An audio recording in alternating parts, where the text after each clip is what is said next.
It is much more about learning how to open the door for support, appreciating that people who are experiencing an abusive relationship are likely going to feel ashamed of being in the situation, frightened about making things worse, and not wanting to be judged.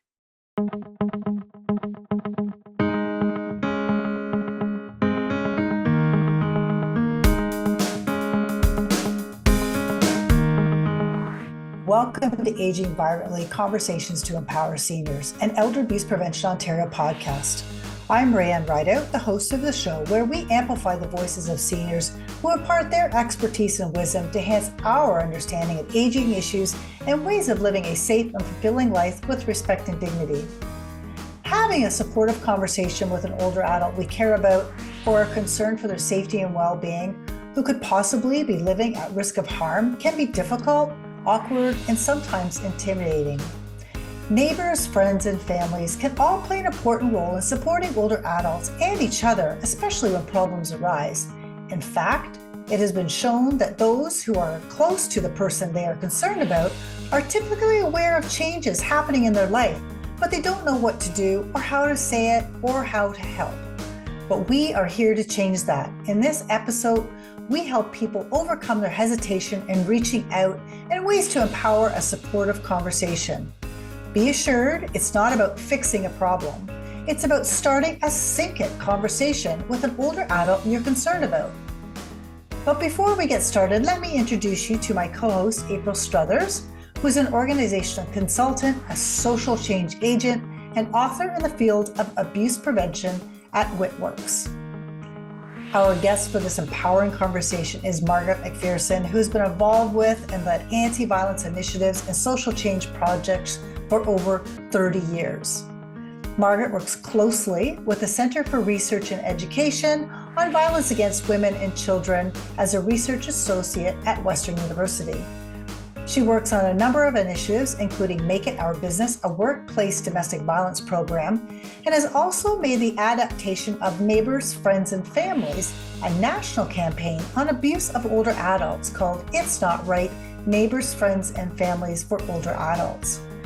Margaret also convenes the Southwest Region Violence Against Women Coordinating Table in Ontario and Building a Bigger Wave Ontario Network for Violence Against Women Coordinating Committees.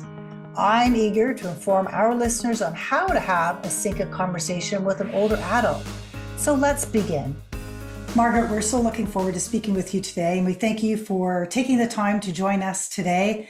Given our passion to ensuring that seniors age vibrantly and stay safely, we're really interested in learning from your experiences and from your knowledge in the field of abuse prevention and program development about how we as individuals, neighbors, friends, and families can be empowered to have supportive conversations with those we are concerned about for their safety and well-being.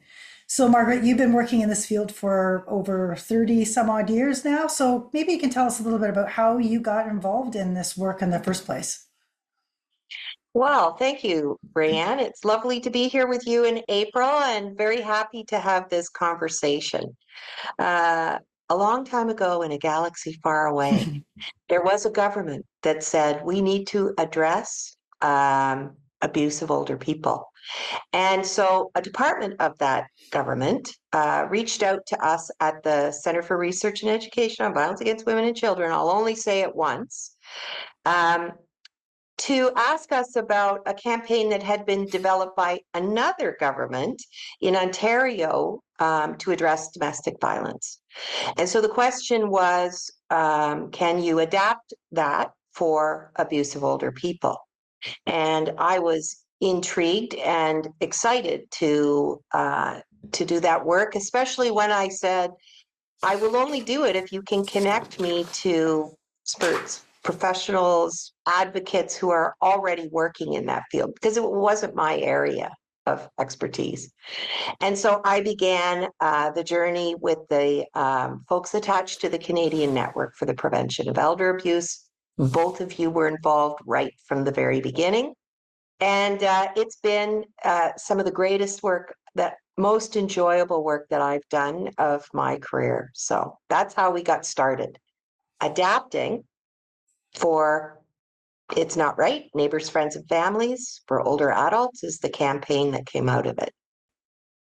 Can you talk a little bit about what that campaign is and how that really relates to how we're going to frame our talk today around having that supportive conversation? Because I think that framework really sets a tone for individuals, anybody that has connections with an older adult or anyone of any age, to have a conversation when they are concerned about someone's health and well-being. And in some cases, situations where there is harmful or abuse situations that are occurring in someone's life. Well, it's an interesting thing that we separate things into such discrete categories when, in fact, a lot of this is just about our relationships. And so developing It's Not Right started from an evidence base that found that in cases of domestic homicide, it's almost always the people right around the family who first see the warning signs, but they don't know what to do with the information. And so there were recommendations almost 30 years ago that said you need to teach everyone how to recognize warning signs, how to respond safely and effectively, and where to refer to find help in the community. So recognize, respond, refer became the overall objective that we began to have the conversations about abuse of older people. It's a broader category, right, than just than domestic violence. It takes in many kinds, many situations of abuse, and most often revolves around family violence, where you have adult children, grandchildren who are the ones that are creating the harm in the relationship.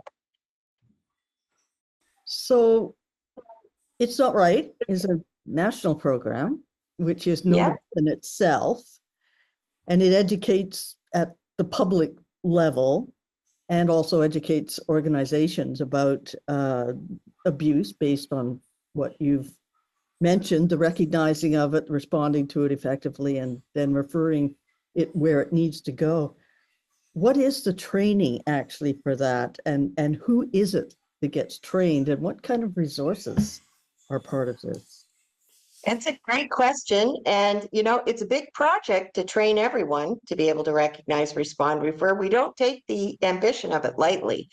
But that is the goal. That's what we're trying to do. And so what we did with the initial project, 2 projects actually, was to create different kinds of resources tools that people could pick up and use for themselves, but also for their communities and for their organizations. And so the training spans really quite, a variety of materials. And you're absolutely right. We piloted the early materials. We tapped into communities in every province and territory and had great conversations about what are the most important issues, what do people need to know, want to know, what are the situations that they're dealing with. And so there are video stories that we've created, and then there's a suite of presentation materials. Probably the legs of the campaign come from being established in provinces and territories that have elder abuse prevention networks. There are the places where provincial territorial governments are providing some backbone infrastructure for the networks to be able to make the materials available on an ongoing basis. I think that is such an important piece of the big picture of how to teach everyone to recognize, respond, and refer. Great. Yeah. I mean, as mentioned, it's that national focus that this program has really launched. And it began in 2009. When did it begin? Was it that long ago? 2009. Yeah, 2009 we got a call from the Public Health Agency of Canada, who had this vision of adapting Neighbours, Friends, and Families because somebody had seen it and said that that's a good approach. There's been a lot of talk about how do you prepare people when they first see the warning signs? Why do we have to wait for it to become a police issue? The fact is we don't. And people absolutely do care about the issue and want to do something that actually makes a difference, but they don't know what to do. And so, really that is the trajectory of It's Not Right. It was about, what do people need to be able to respond when it's happening to someone that you care about? Right. And, we know that abusive behavior can take on many forms. Yeah. And some are more obvious than others and can be subtle and sometimes overlooked, I should say, by individuals. And then, can creep into any relationship, as we know, whether that's family or friends relationship or neighbors, someone that we've, sort of met or been befriended by. And as the neighbors, friends, and families, we may not see some of these issues happening behind closed doors because not everybody, as you've indicated, is forthright about this is happening. This is a personal matter. So how do we recognize those signs? We have this great program, but how do we recognize as individuals what those signs are if an older adult's being harmed or their safety is being compromised? Like what kind of things should we look out for before we dive into having that supportive conversation with somebody? I would say anytime that you feel something in your gut that says something's happening here and I'm concerned about it, that is an indication that you want to pay attention to. And remember, we are trading on existing relationships. We're not talking about barging into strangers' lives with judgments about what's happening. We're talking about relationships that are already in place. So when someone situation comes up and you feel that feeling like, oh, something's not right here, that's the place that we're, wanting to move in behind you and support you. And we know it takes on many forms of financial. Most common is, I know in our work, we get many calls around, the financial misuse or taking over control of someone's finances, that social isolation, which I think we'll talk about, hopefully in our conversation today too, is that, that's the subtle kind of forms of situations that people may not be forthright of saying, but you can see changes in people's behavior where they're withdrawn or a little bit more depressed and, someone may be taking medications, they may be in more pain than usual, or, there's, as I say, there's sort of many of those issues. And, we try to educate through this program. I know that to know what those warning signs are, but, I think sometimes it puts us back about, oh, I don't know what to do because it's in my face. I'm aware of it. I think there's something going on, but how do we start that conversation? So these discussions I think are so important that we have to provide the tools, and these are really easy strategies that we educate people on with this program that you're with. It's Not Right. And as you mentioned, Margaret, it's not about solving or being, jumping to conclusions about what's happening, but it's having those conversations. Yes, absolutely. And I think that it doesn't have to be like we're not asking you to rescue someone. We are saying that when you have concerns, find the courage that it takes, I think, to ask those questions about what's happening, to lean into the conversation.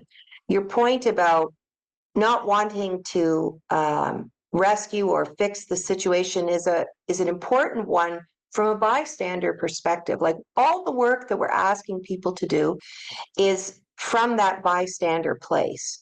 If you're going to intervene, you should know where you're starting from. Like, when you're worried about somebody, it's easy to move into taking, unintentionally taking control of a situation and starting to tell people what they need to do. It's amplified by your real sense of concern that may be completely justified. But what happens then is you start to put the person who's experiencing it into a situation where you may be another voice that is controlling and pushing them to do something they don't feel ready to do. So that's actually, I think, a really important place to start from is, you know, what is it that you want? So we want you to talk to somebody. What is it that you want? What is the goal of the conversation? It's not to tell someone they're being abused or to tell them what they need to do to be safe. It is much more about learning how to open the door for support, appreciating that people who are experiencing an abusive relationship are likely going to feel ashamed of being in the situation, frightened about making things worse, and not wanting to be judged. So it requires kind of a soft approach, you know, paying attention to your concern, but not jumping to conclusions is a bit of a skill, isn't it? It's like, okay, so I'm concerned about this. Now what? How do I check that my conversation is actually being supportive and that I'm not kind of falling either into avoiding the hard questions or jumping in with both feet, as you say, and actually being intrusive in the name of trying to help? Yeah, it's a real balancing act for sure. And I would say that every conversation is a little bit of a negotiation. When do I need to lean in and ask questions? And when do I need to sit back a little bit and allow for information, you know, to be expressed? When to lean in, when to lean back. That's the constant negotiation, I think, in any difficult conversation. And so preparing yourself to do that, being attached to this idea that you're not trying to resolve the situation, you're just trying to open the door, probably for more conversation, and ultimately for support to happen, that you yourself are a supportive person, and there may be other resources available depending on the situation that may, you know, can maybe be brought to bear on the situation if the person wants. So it's a real exploration, really. It's an honest exploration, you know. Like one of the things when we first started doing the trainings and the workshops was I heard over and over again, people would say, just tell me what to say. I don't know what to say. Give me the words. And so we went away and we actually developed a 3-step conversation framework that anyone can use. And we call it the SNCit conversation. Because there's 3 steps. So the first one is to see it, the thing that makes you feel uncomfortable. You have to pull that up and pay attention to it, right? So that you can do the next step, which is naming it. What is it that's making you feel uncomfortable? Name the thing that's causing the concern. And when you do that, you're actually naming warning signs. You know, you're concrete about it. It's not some vague thing. It's like, I saw this or I heard this. What did you know? Warning signs can be like a lever that you can use to help open the door. So if you think about seeing it as taking a step toward the situation, overcoming your hesitation to help, naming it is another step leaning into the situation. Then the third step, which is checking it, is the step back so that you're not jumping to conclusions. You're not making assumptions. You're actually handing the control of the conversation back to the other person. Can we talk about it? Are you okay? Do you feel safe? Like these are the kinds of questions that you can ask. Yeah, and I guess it's really important in terms of, as you mentioned, about people not knowing what to say and asking, say, give me the words, right? I think people want the answers or they want some guidance about what is the right phrase to use because, and you know, these are difficult situations that you don't want to be accusatory because you may not know all the facts. And that's why we do the SNCit conversation, but we also want to do it in a, like you say, an honest and empathetic way of approaching the person to open that door and allowing them to have the ability to answer what or not answer, and not to take offense to if they don't want to answer as well. So can you give us like maybe a couple quick phrases about like for that see it, like what would you what would you recommend, or what kind of phrase would you use for someone who sees a problem? Maybe it's a senior at a senior center, or like, is there some ideas that you can provide to our listeners about some of those just quick phrases that might just help them start the conversation if they don't know how to begin? Sure. And again, it's what you're going to do is name a warning sign.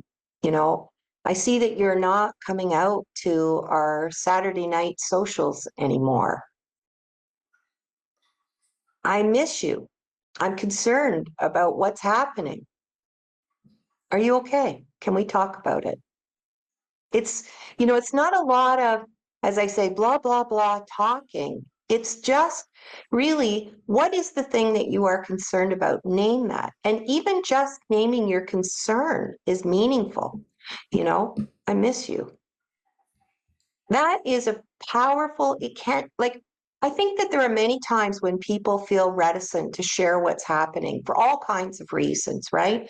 And they don't want people to know what's happening because most often it's going to be in the family. You want to protect your loved ones from being accused of being abusive. So you have you don't want people to know. But I can tell you, I've had times in my life where I don't want to talk about what's happening, but somebody who loves me, cares about me, has said, I'm really worried about you. Can we take a few minutes and talk about it? I think the other thing is And that you may be the only one that's actually even asked the question to someone that yes, they've been carrying this weight on their shoulders of their situation that they're dealing with, and no one's sort of identified it, or they think that nobody cares because no one has ever approached them or asking them if they're okay.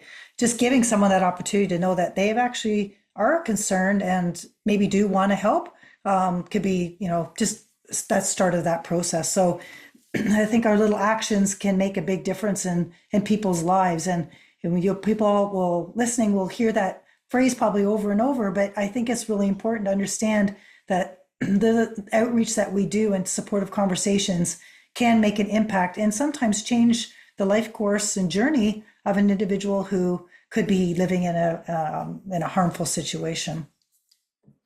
I think we underestimate how powerful it is to extend sort of that expression of care about someone to them. And that when they're alone and isolated and afraid, it is can be a lifesaver. Absolutely.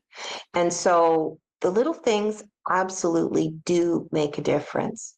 And if I was going to add something to, what we were talking about earlier around having the courage to have the conversation, being empathetic, I would add curiosity to it. Don't assume that you know what things mean to a person. It is, I think that jumping to conclusions, jumping to judgment is also very human. But I think that if you're going to approach a situation that, is potentially quite sensitive in this way, being curious about what this means to the other person is another important place to sort of orient yourself into before you begin. So that checking in point. And, we all probably have experienced this in our lives, whether, that's within our own families or with someone that we've known that we're concerned about. Have you ever had a supportive conversation with a loved one that you've been concerned about, and how did you approach that situation? And maybe it's, not as complex in terms of maybe abuse situations, or it is, but I think we all become in some situation with our lives, at a younger age and throughout our lifetime to have these conversations. So I don't know if you've had personal experience that you might want to share just to give people an idea. And also, how do we do that check and balance to make sure that we have that self check to make, are we not overdoing it? And how did you manage that? Yes, of course. I have absolutely had to have those kinds of conversations and been very concerned about that. I think the most challenging thing for me is grounding myself for the conversation. It's like you know, I live so much in my head, and I'm so busy in my head all the time that connecting with another person requires of me that I show up and be present. And to be able to do that, there are so many techniques, and people talk about mindfulness and breath work and just things to slow down. And I always think it's about connect with my concern, connect with the heart around what is prompting me to have this conversation.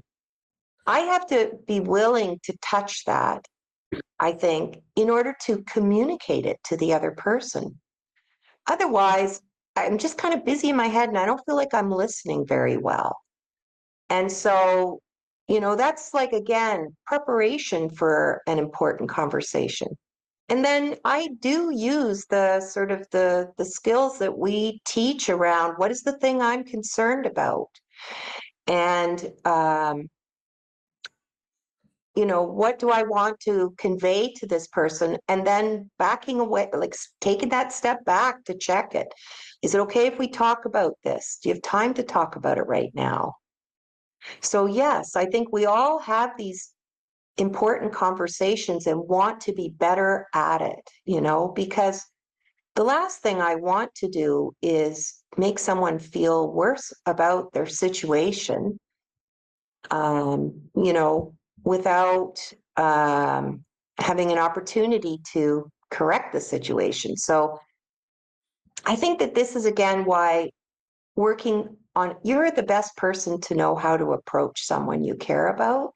So I can't give you like a pat answer about it's always going to be like this. I think with a SNCit conversation, you can do everything right. And the other person can say, it's none of your business. I don't want to talk about this. Mind your P's and Q's. And I think we have to be prepared for that. That could happen, even if you do it exactly right. And so, what I tell people is, you don't know what the other person is dealing with and what is going on there. And if you get that kind of a reaction, I would really like for you to feel good about having made the attempt. And that even if that happens, you can leave that door open. You can say, I'm here anytime. If you change your mind, I'd like to talk with you. So unless you do something to slam the door, making a judgment or pushing them to do something, you'll get another chance. And so, even if the person says, no, it's all fine, don't worry. If it is a situation that is of concern, you will get another chance because something will happen. And then you just do it again. I saw this. I saw him sitting outside. I'm concerned about you. Are you safe? Can we talk about it? Right? But not having to take it to a resolution, that's on you. You have to be okay with, sometimes it takes a long time for a story to come out.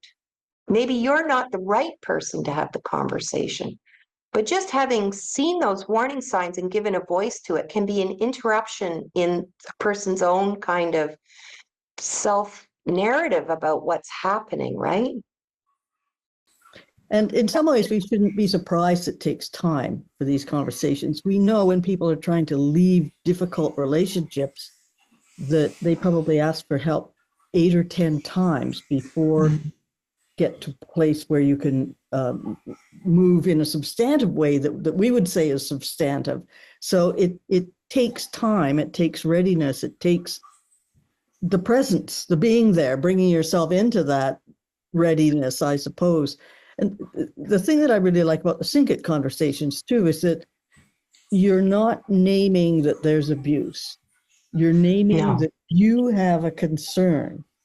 And so there's no label put on things, and it keeps the preconceptions and our fears out of the situation just enough so we can start the exploring. So Margaret, there's many kinds of supportive conversations we have in our lives, and I'm thinking they're not always about abuse, but I'm wondering, sometimes other topics come up. Can you tell us about your experience in having one of those conversations and how you managed your own behavior as you did it. Yeah, it's a great question. So my dad I lived with my dad for 5 years after my mother died. And um, I could see that he was needing more than I could give him, and that he was so isolated that I wanted to talk to him about care and living with a bigger group of people than just me. And that was a really difficult conversation to have with him because he was quite defensive about it and didn't want to have it. And I had to slow myself down so much to really get at what is the thing that really matters here. And I realized that it was my concern for how alone he was. Even though I lived there, I have a busy life and I'm not there a lot. And if I was traveling, like there were many reasons that I could see how alone he was. And so that was how I started. I'm concerned with, you're alone a lot and you're such a social person. Can we talk about other possibilities? And that was how I applied SNCit in that moment. Now, he said, I don't want to talk about it. And I said, and then it has to be okay, right? Like it had to be okay in that moment. Now, we did come back to the conversation a few times, but what I really recognized was the need for him to pace the conversation and that it not go in the direction I wanted it to go, like, connecting dots. It's like, nope. And so I had to give just space to him. And his pace of life and mine are very different. I really had to come to see that. And for me to really be with him in a meaningful way, it would only happen if I was completely present with him and really was open to his thoughts about what he wanted. His wishes had to be the most important thing. And then over time, we did figure it out. It wasn't easy, and we had many difficult conversations, but, it was easier for me in remembering that my job in the conversation was to respect him and to do everything I could to support what he wanted. I'm wondering now, in terms of the trainings that you do and educating in these conversations, what have you observed that other people have difficulty with, or that is a real challenge for them? We all, I'm sure, want to do the right thing, to be good people, and to be genuinely supportive. We don't get a lot of training or education on how to do that. At least I hadn't had. And I was quite surprised at how often in workshops people would come up to that place where they would say something like, I recognize that the way I've been treating my parent is sliding off down that bad slope. And I think that this is because we are not very conversant with what is abusive controlling behavior. And we think about it as something bad people do, when in reality, we all are guilty at times of engaging in, behaviors that are verbally abusive or physical, like it happens. If you've ever given someone the silent treatment, you have engaged in a kind of controlling behavior that's intended to make something happen that you're not honestly just asking for. So, it's more common than we think it is. And so I think part of what we need to do is to be able to name the kind of behaviors that are causing harm and to think about it that way. Abuse is such a hard word and people don't want it. It's like I don't want to be called an abusive person.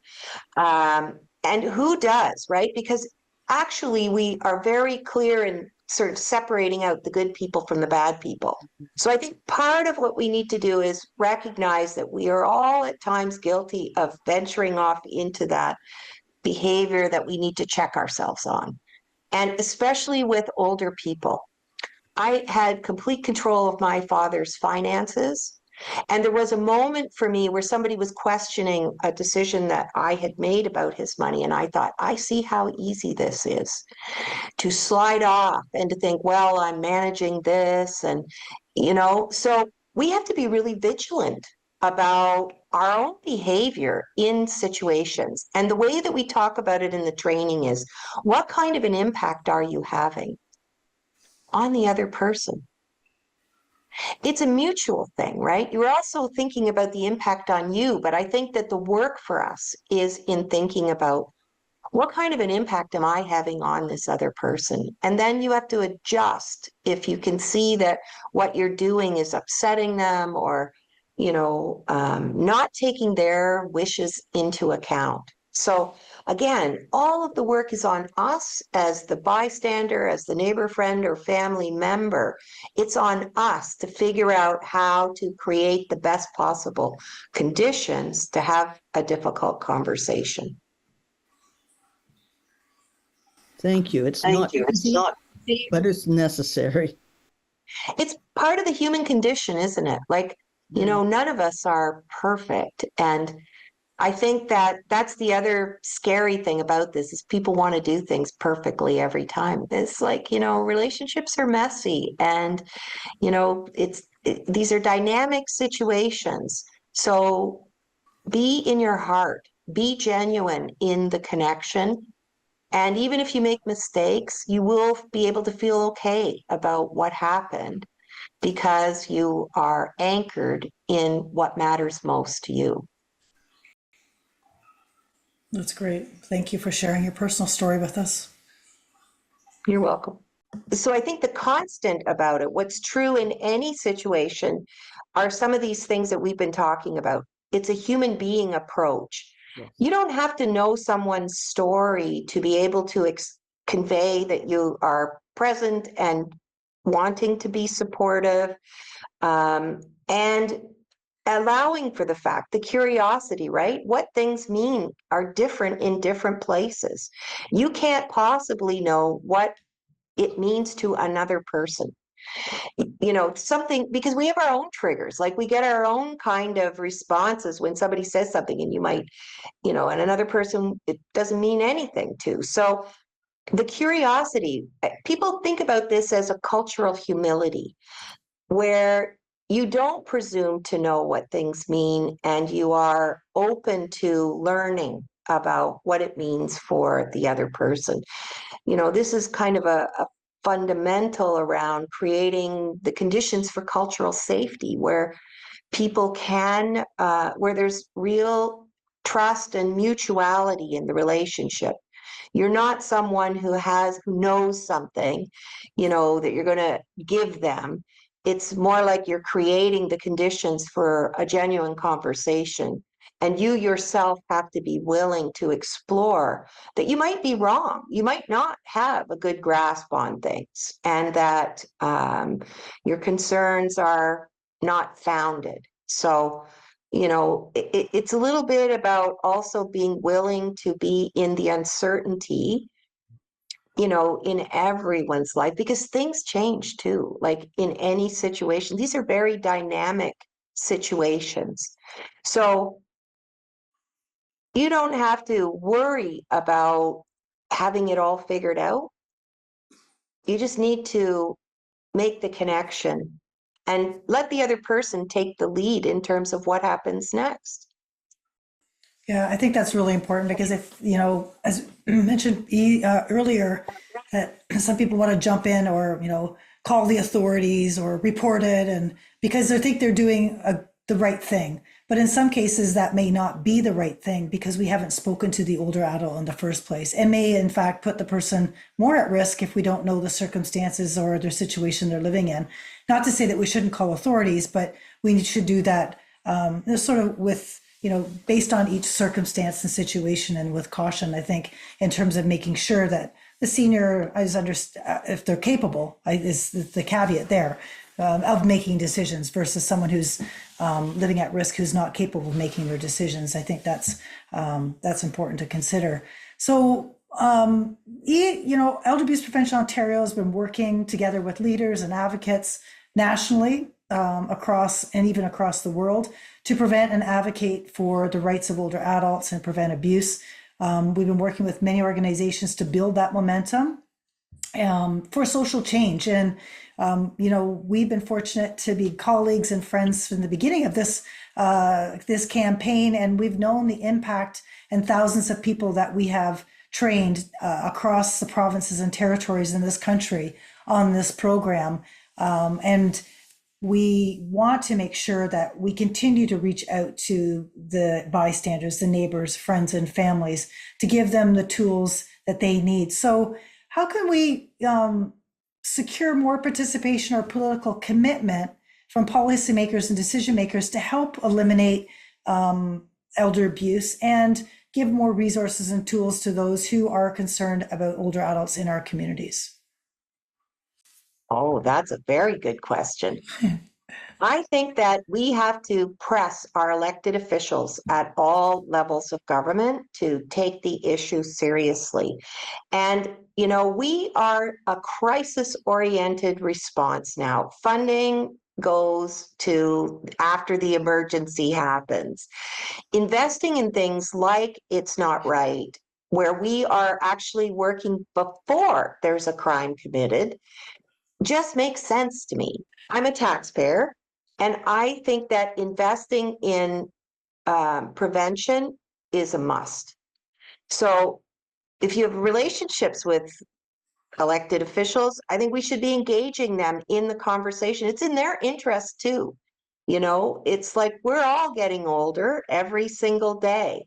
And what's happening to older people needs it to be in the consciousness around what we're going to address. Ageism is the most socially tolerated form of discrimination. And I think we just need to be putting our voices together as often as we can. And in an inviting way, inviting government to partner with us on this. So much has happened with the It's Not Right campaign that has never had any funding. And so much more could be done if there were investments in prevention. So I think that it's important for us to look at the big picture. Like we've been talking today about individual responses that I think are so important, and that, we can help shift systems just through our everyday actions. And we need our leadership to be also supporting the work. I think there's a couple of things that have come about with this It's Not Right program that need to be amplified for the decision makers. One of them is that this is a public health approach.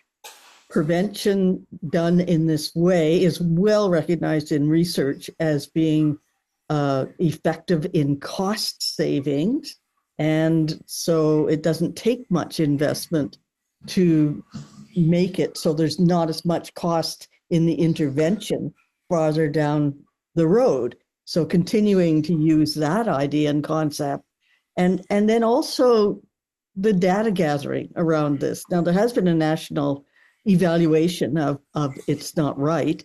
I worked on that team, and one of the things that struck me is that we found out that after somebody had taken the training, that they talked to between 20 and 200 other people about the idea of doing stuff in this way as a bystander. I've never seen results like that with other evaluations in terms of effectiveness for spreading out through the community at the citizen level.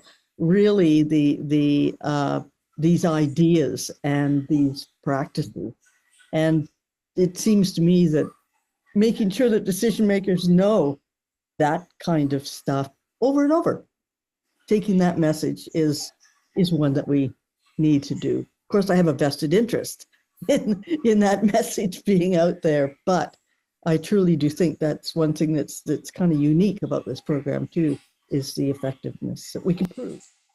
I think, Margaret, maybe You you could know, speak to the, sorry, I was just going to say, maybe you could speak to the, like this program, even though it was initiated in 2009, this is still current today, that people are out in their communities across this country delivering this message, whether you're in Alberta or BC, in Ontario, East Coast.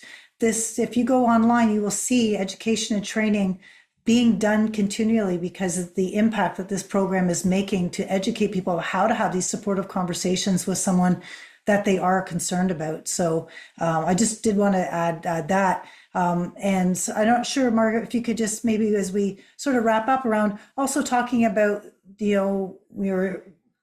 talking about the politicians, but the Future Us work that's being done with the Canadian network for the prevention of elder abuse that you've also been engaged in as well.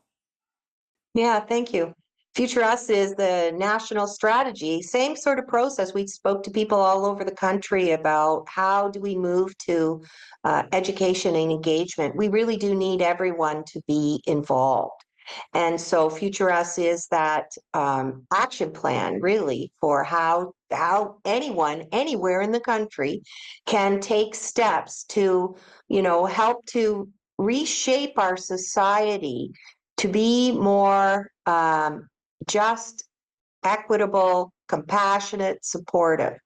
So I think that the real power in these ideas is that many people feel like victims of circumstances so far beyond their control. There are just such large forces at work that you can't do anything about. And the fact of the matter is, there is a lot that you can do, and each of us has to decide on a day-to-day basis what we can do to contribute to the kind of world that we want to live in.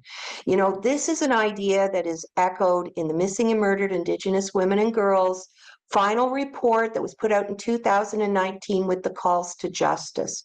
And they are talking about establishing a new framework across all human services in all communities where we privilege relationships above all else.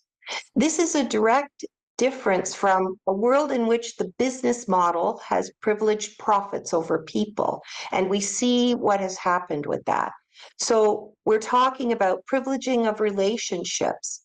And of course, the voices of Indigenous survivors, women and girls, families, as being central to the change.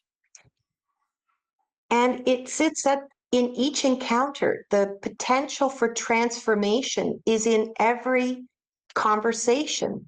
And so you can decide in this conversation, what I really want to happen is to convey my concern, to connect with this person, to let him or her know that I care about them and I'm worried about them, and I'll do what I can to support them. That's a lot. It's not a little thing.